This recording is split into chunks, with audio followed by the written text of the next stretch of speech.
Ooh. Ooh. Oh, okay. Now, obviously, Casper had a pretty decent game. And honestly, I think he had a pretty good tournament. So, he had a 142 tournament. Now, I want to focus on the BetBoom game, because I think, honestly, this game, he just, lights out, right? Casper's role in this team is kind of like being the silo guy, right?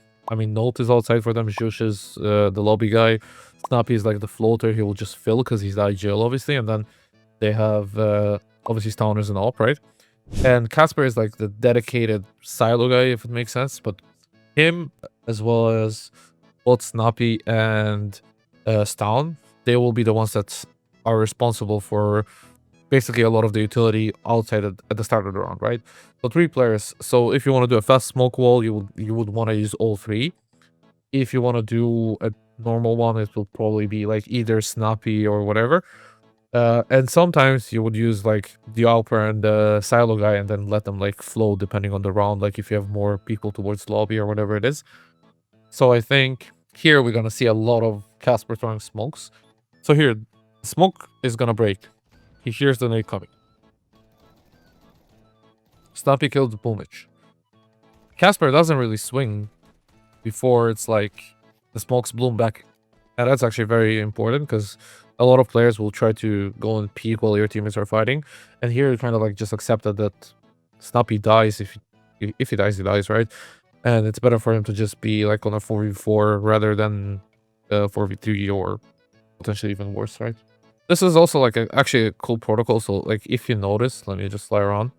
You have one guy here, this is Jush, right? And then you have 2 people here. But basically, a protocol which I think is really good, and a lot of top teams do that, especially when you see that they don't have utility. The standard thing would be to open the door, maybe smoke in front of it and plant, right? Or open here, smoke in front of it, plant, or, you know, break those windows, molly, smoke.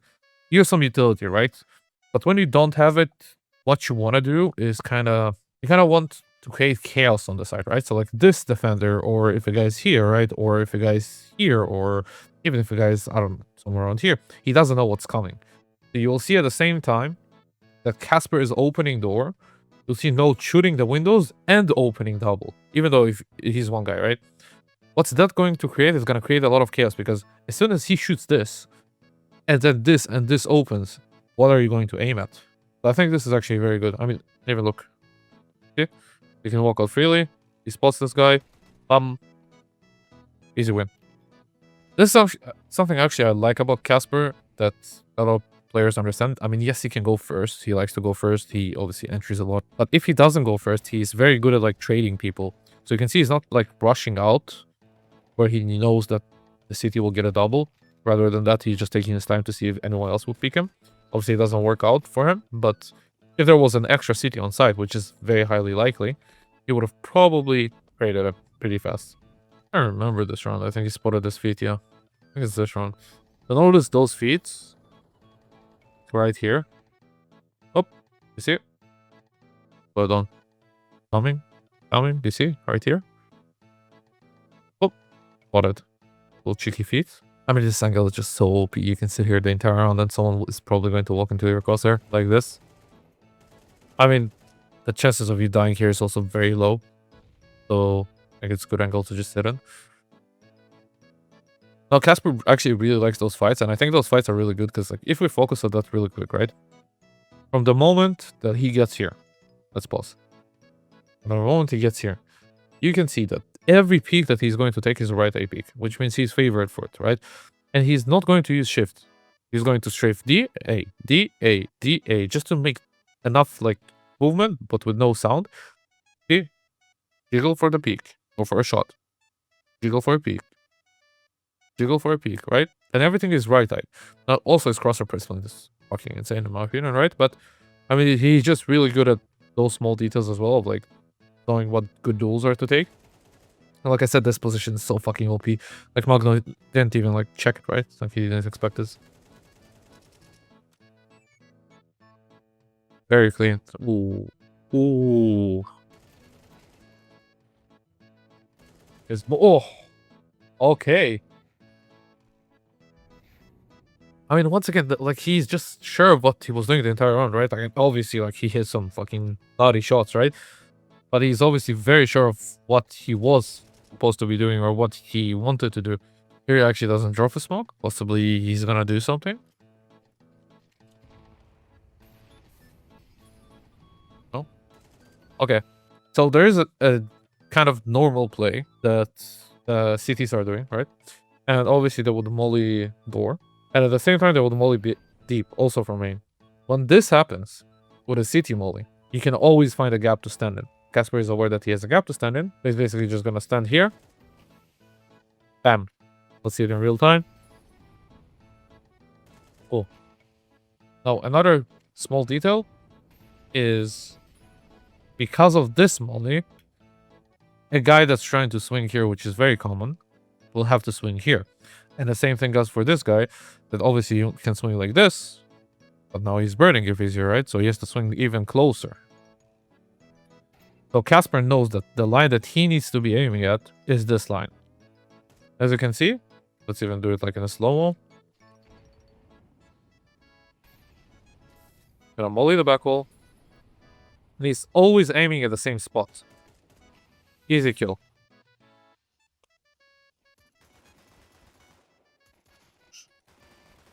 Nice kill. Another one. He's alive. Make sure that the outside is clear. He knows that they have a side, right? But he's just making sure that he's staying alive and not dying, which important as fuck. Now it's a 1v3 for Boomich. Nice shots. Now, he is the door guy. I know that they like to play a bit more spawn-based. Here, they basically did like a double nade hut, I guess. Fair enough. Spawn died outside. Oof. Now, obviously, this is very, very nice. And you want to get that gun. But you don't know if a guy is here. You don't know if a guy is here. You don't know if a guy is here. You don't really know what's happening. Think it's the smartest to do it? Probably not, even though they're full eco. Don't let him have the chance. Like, if there's like, sure, there could have been a guy here. But if there's guys like now, close main, like on this wall, right? He's cooked anyways. And then it's like a 4v1 or 5v1 on Shush on A. So, worth it? Probably not. Like, he did die here, but there wasn't a lot of people. The end of the world. Obviously, they're full eco. They went cramp or something else, I guess. But doesn't really help to be horning for the gun. Just, why would you be, you know? You don't need to do it. Just a risk not really worth taking, in my opinion.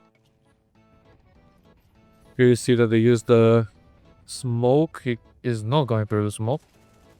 So swap of Tetris instead and gets 2 easy kills. I mean, okay. Let's actually talk about it, because it's something that a lot of people or players will not understand. So, once you have this smoke, and obviously it's common to have this molly, there's a couple of things that you can do. Now, obviously, at this certain position, you have a molly here towards main. You have a molly here and a smoke obviously, right? A molly top hot, so you can't be really top hot, right?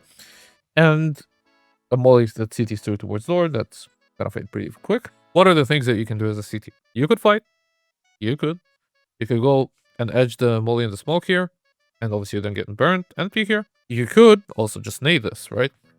You could do that. You could just stand here and nade this, make sure that no one is going to event. You could also just spam this line so they can be out down vent, right?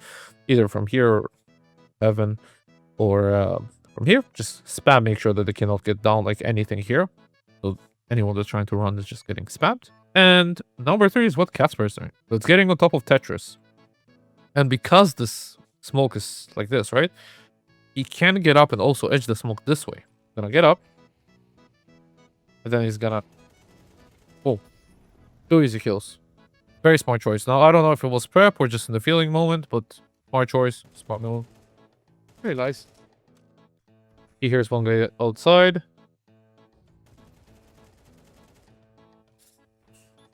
He continues holding almost one.